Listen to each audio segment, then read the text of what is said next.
요즘 우리가 사는 이 현대는 모든 것이 드러나는 시대입니다. 정보화 과잉의 시대죠.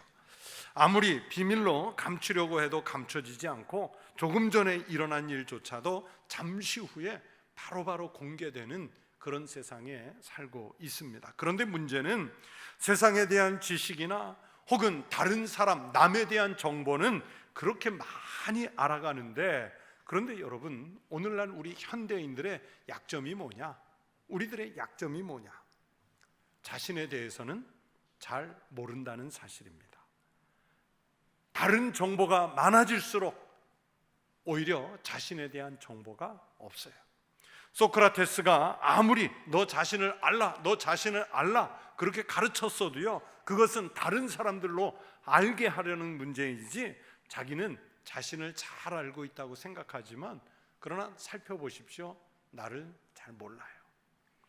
자신을 포장하는 일에는 능수능란하지만 그것은 남에게 자신을 드러내 보이기 위한 수단이고, 정작 자신을 가장 잘 알아야 할 사람은 자기 자신인데 자기는 자기를 몰라요.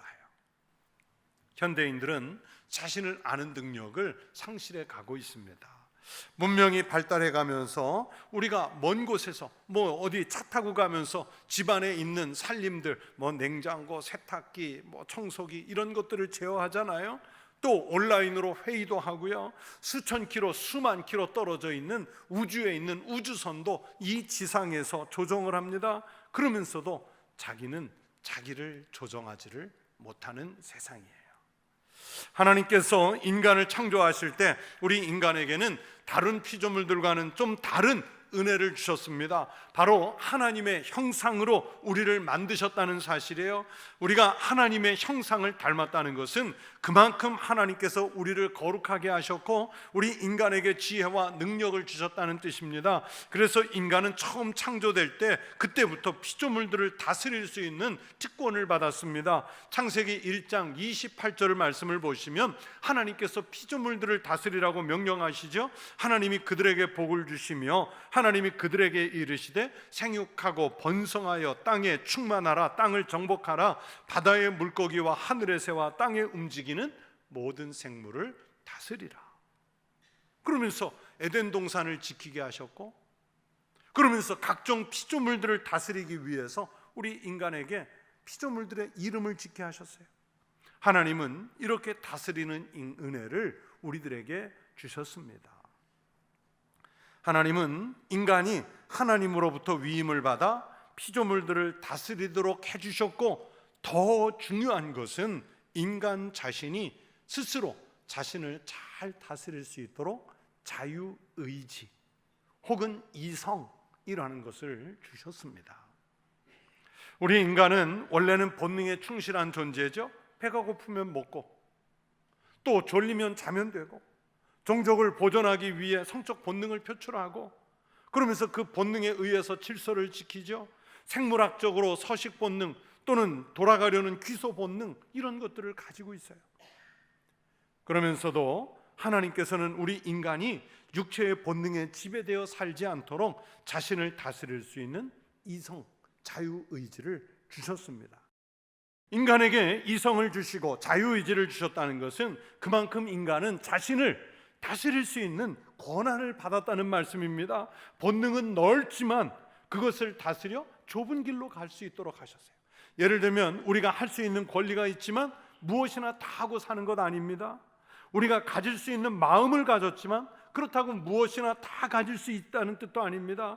우리가 무엇이나 다 먹을 수 있지만 또 아무 것이나 먹어서도 안 되는 것이죠. 우리가 넓은 본능을 가졌지만 그것에 대해서 스스로 제재하고 컨트롤하고 스스로 제한할 수 있어야 여러분 인간이 인간답게 바르게 살 수 있어요. 이성이 본능을 관리할 수 있어야 하고 양심이 자기 자신을 통제할 수 있어야 합니다. 지성과 의지가 자신을 조정할 수 있어야 합니다. 하나님은 우리가 그렇게 할 수 있도록 권리도 주시고 그렇게 할 수 있는 능력도 우리에게 주신 줄로 믿습니다.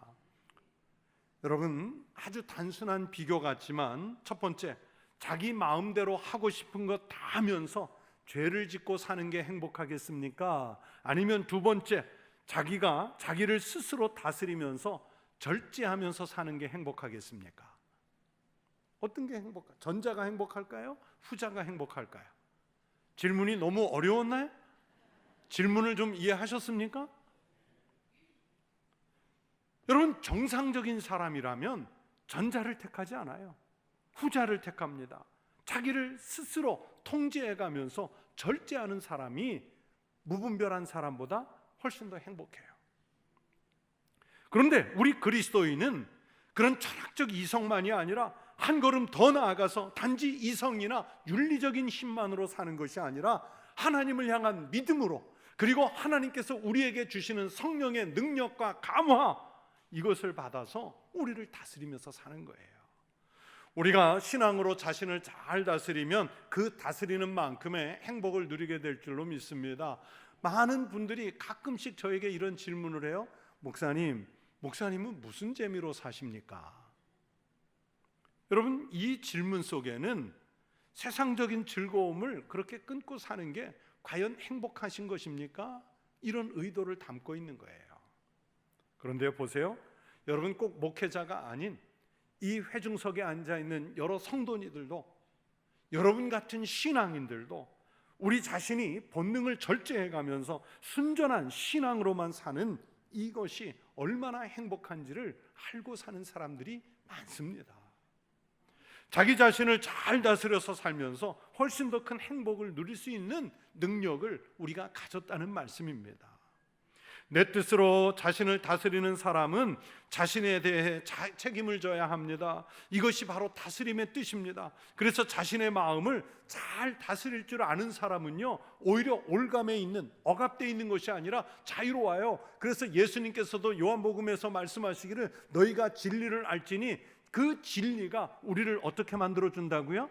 자유하게 하리라. 하나님의 말씀, 진리를 알아갈수록 속박되고 올가매고 불편해지는 게 아니라 오히려 진리를 많이 알수록, 그것을 믿을수록 우리가 자유로워진대요. 그래서 성경은 잠언 4장 23절에서 이런 말씀도 해요. 모든 지킬 만한 것 중에 더욱 내 마음을 지키라. 생명의 근원이 이에서 남이라. 뭘 잘 지키라고요? 마음, 우리의 마음. 우리는 우리가 가진 자유로 무엇을 다스려야 하는가 하면 특별히 분노 혹은 증오, 이걸 다스릴 수 있어야 해요.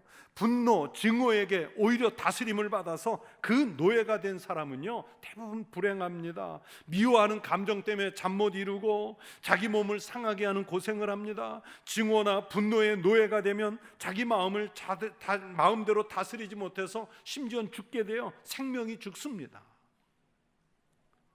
안타까운 통계인데 OECD 헬스 데이터 분석 자료라는 것을 우리 정부가 매년 내요.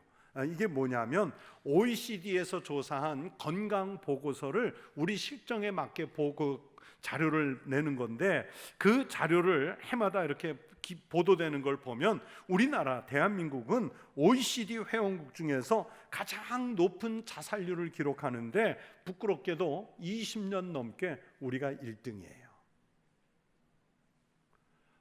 이런 1등은 빨리 다른 나라한테 내주고 우리가 좀 꼴찌로 갔으면 좋겠어요. 그런데 우리가 20년 넘게 1등이에요. 인구 10만 명당 30명 이상이 자살을 하고요, 1년에 약 15,000명 가까운 사람들이 스스로 목숨을 끊습니다. 하루에 40명씩 스스로 죽는 거예요. 1시간마다 2사람씩 죽어나가는 겁니다. 여러분, 무슨 일이 있어도요, 생명을 중단해서는 안 됩니다. 이건 하나님 앞에서 죄를 짓는 거예요. 그런데 그런 사람이 너무 많아요. 왜 그럴까요? 마음을 다스리지 못해서 그래요. 자기 마음을 다스리지 못해서 그래요. 사탄은요, 우리 그리스도인들이 세상의 마음을 빼앗기도록 자꾸 유도를 하죠. 마음을 빼앗긴 줄도 모르고 그렇게 사탄에게 조정을 당합니다. 지나친 명예욕의 노예, 지나친 질투심의 노예, 지나친 물질에 대한 욕심의 노예로 만들어서 우리로 하여금 마음을 빼앗아가는 거예요. 다스리지 못하게, 사람을 참 불행하게 형편없이 만들지요. 사람이 자기를 얼마나 잘 다스리냐에 따라서 비슷한 환경에서 혹은 갈림길에서 제대로 된 길을 택해서 갈 수 있습니다. 자기를 다스리는 사람이 그만큼 인생을 풍성하게 살게 되고 하나님으로부터 받은 특권을 크게 누리며 사는 거예요. 무엇인가에 끌려서 억지로 사는 사람은요, 불쌍한 사람입니다. 술이나 마약, 분노하는 감정, 이런 것들에 매여서 벗어나지 못하면 그 영혼이 비참하고 불쌍해져요. 사도 바울은 로마서 7장 24절에서 자기에 대해서 이렇게 고백했습니다. 오호라, 나는 곤고한 사람이로다. 이 사망의 몸에서 누가 나를 건져내랴. 바울같이 그렇게 위대한 인물도요, 원하는 선을 행하지 못하고 원하지도 않는 죄만 자꾸 지으려고 하는 자신의 나약함, 무엇인가 끌려가는 이런 처참한 자기의 그 본성적 심성을 아주 비통하게 묘사를 했습니다. 자기를 신앙으로 다스리는 사람들은 이렇게 자신을 바르게 진단하게, 정확하게 진단할 수 있습니다. 그렇기 때문에 자기를 다스리는 사람에게 희망이 있는 거예요. 다스린다는 것은 굴복시키는 것입니다. 사도 바울은 고린도전서 9장 27절에서 내가 내 몸을 쳐 복종하게 함은 이렇게 말씀했습니다. 바울은요, 자기가 자신을 때려서 자기를 굴복시킨대요. 그렇다고 무슨 회초리를 들어서 아니면 곤장을 들어서 무슨 채찍을 들어서 자기 몸을 때리면서 다닌다는 뜻이 아니라 자기가 자기의 마음을 다스린다는 뜻이에요. 여러분, 남을 길들이는 것보다 자기를 길들이는 것이 훨씬 더 어렵다는 것을 우리는 잘 알고 있습니다. 그런데 바울은 그렇게 한다고 했습니다. 자기를 놓치게 되면 인생 실패하죠. 바울은 이어서 이런 말씀도 했습니다. 자기가 자신을 쳐서 복종시키는 그 이유는 자신이 도리어 버림을 당할까 두려워함이라. 자기를 굴복시키지 못하면 인생이 버림받을까 봐, 그것도 특별히 하나님께 버림을 받을까 봐 크게 두려웠어요. 천하를 얻고서도 자기의 정체성, 가치관을 잃어버리면 여러분, 우리는 평생을 살면서 아무것도 얻지 못한 존재가 되고 말지요. 인생을 성공적으로 사는 사람은 자신을요, 본능의 이끌림에다가 방치해 두지 않습니다. 자신을 다스리는 사람은 자신이 약한 것을 알기 때문에 자신을 믿지 않아요. 그래서 겸손해집니다. 바울은 자신을 너무나 잘 알기 때문에 뭐라고 그래요? 죄인 중에 내가 괴순이라. 하나님, 저 사람이 죄수예요. 저 사람이 교회를 깨요. 저 사람이 사회를 깨요. 저 사람이 죄수입니다. 손가락질하지 않아요. 내가 바로 죄인 중에 괴수입니다. 야고보는요, 자기 자신에게 재갈을 물렸다고 했습니다. 다른 사람을 억압하고 통제하고 다스리기 위해서 그 사람에게 재갈을 물린 게 아니라, 여러분, 이 믿음의 사도는 자기에게 재갈을 물렸다 그랬어요.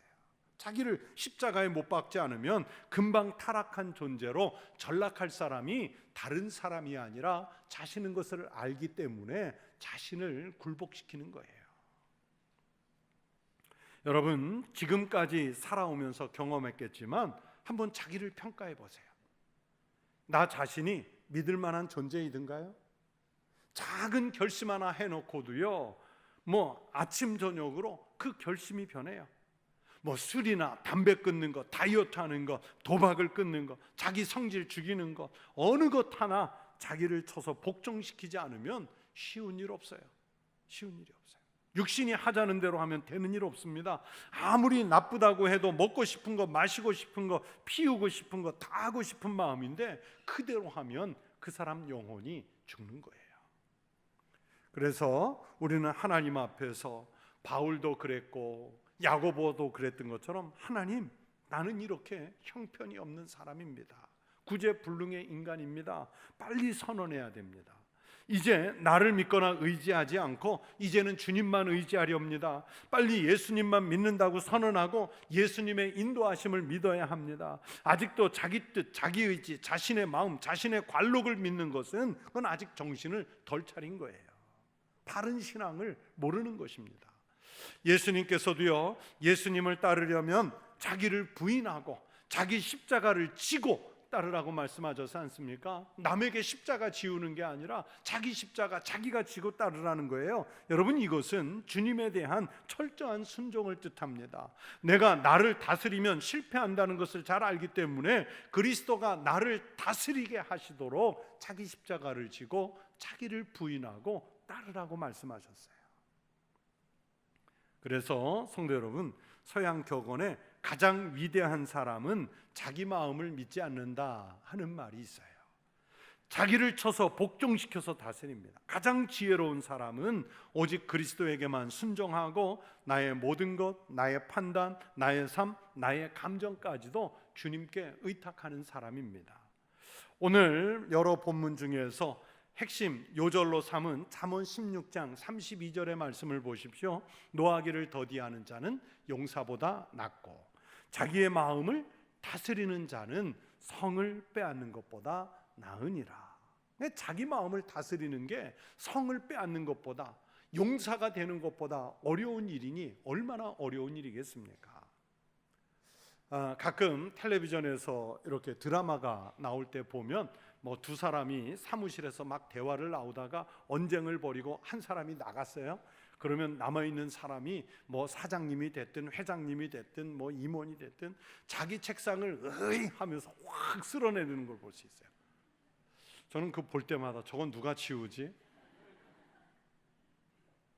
그리고 그렇게 하는 게 과연 옳은가?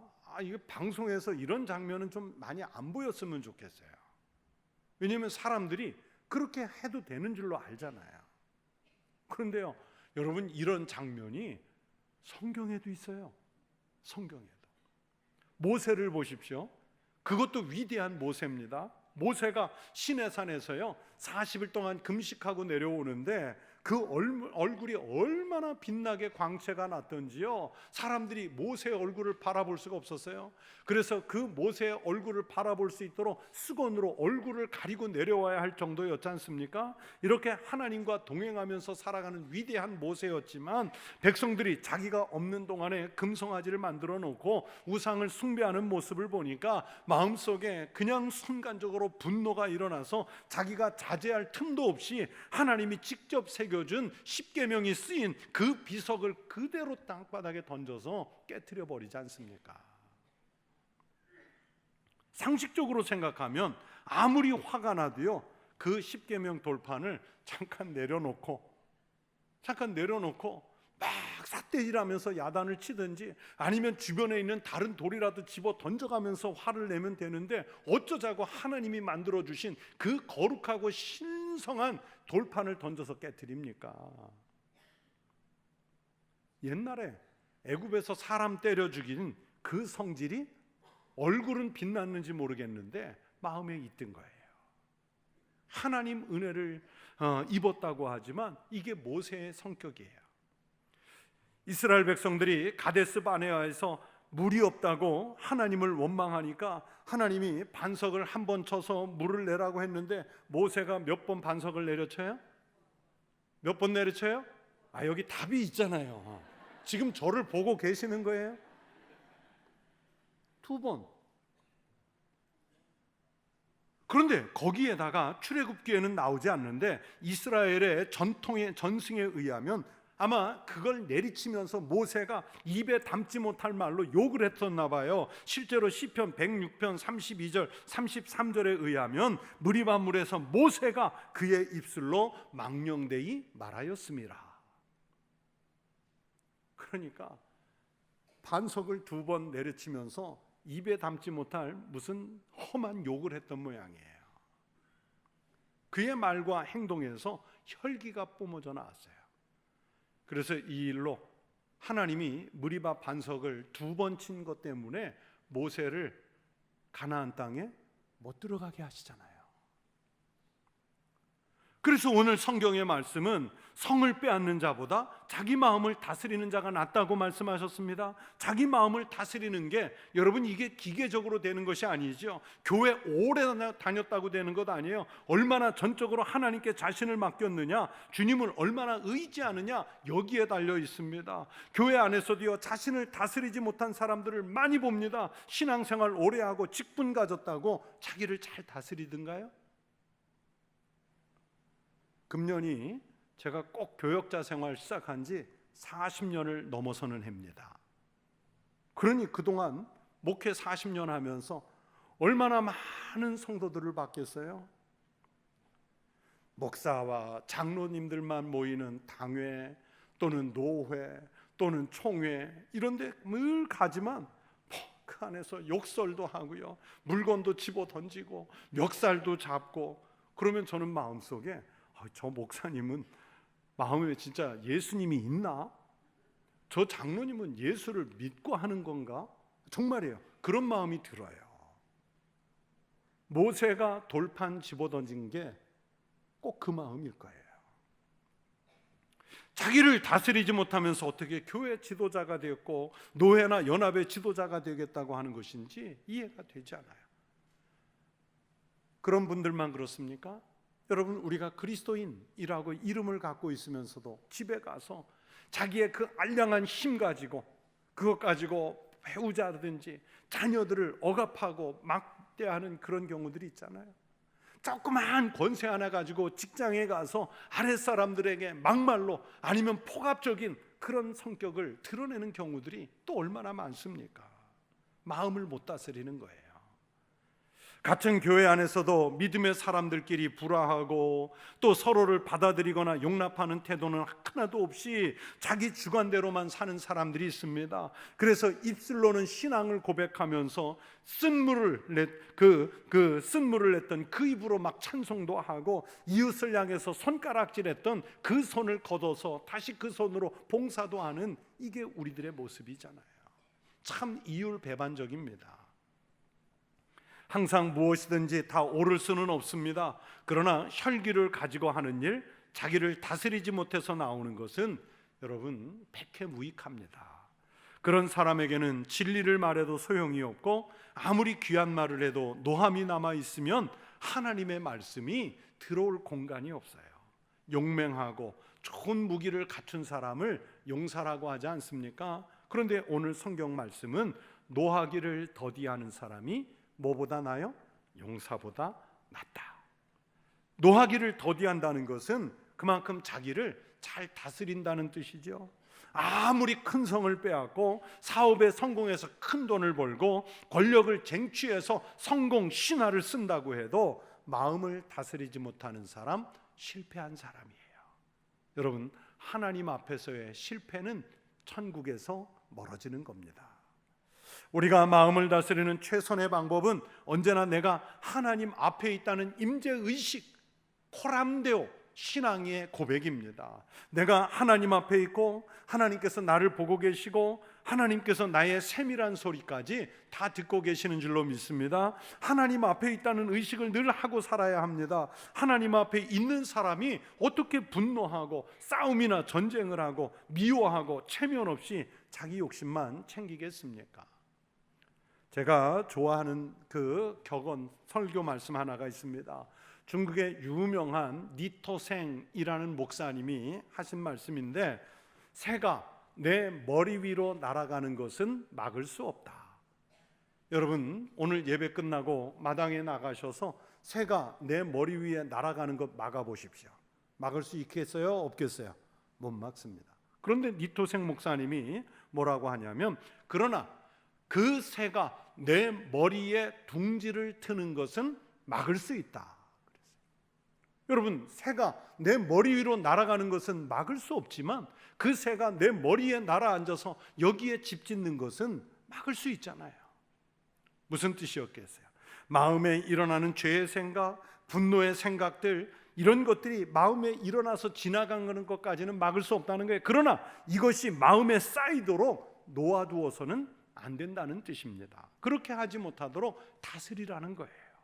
후회 중에서 제일 큰 후회는 돈을 못 번 후회도 아니고 출세하지 못한 후회도 아닙니다. 자기 마음을 다스리지 못한 후회가 가장 크다고 그래요. 자기 마음을 빼앗겨서 오는 상실감 때문에 후회하는 고통이 가장 고통스럽다고 합니다. 사랑하는 성도 여러분, 믿음 안에서 성령님의 은혜로 그리스도의 십자가를 짊어진 겸손함으로 자신을 잘 다스리십시오. 주님이 십자가에서 그 값을 치러주시고 생명을 주신 분이 바로 여러분인 줄로 믿습니다. 그러니 얼마나 소중한 존재예요. 이 소중한 존재인 나를 함부로 세상에 마음 빼앗기게 해서는 안 됩니다. 주님이 다스리게 하셔야 돼요. 주님께 나를 맡기면 주님이 나를 다스려 주실 줄로 믿습니다. 주님이 내 마음 지배하시고 주님이 내 뜻을 주관하실 것입니다. 말씀과 성령의 법이 내 인격과 내 마음을 다스려 주실 줄로 믿습니다. 오늘 본문 32절이 우리에게 말씀합니다. 노하기를 더디하는 자는 용사보다 낫고 자기의 마음을 다스리는 자는 성을 빼앗는 자보다 나으니라.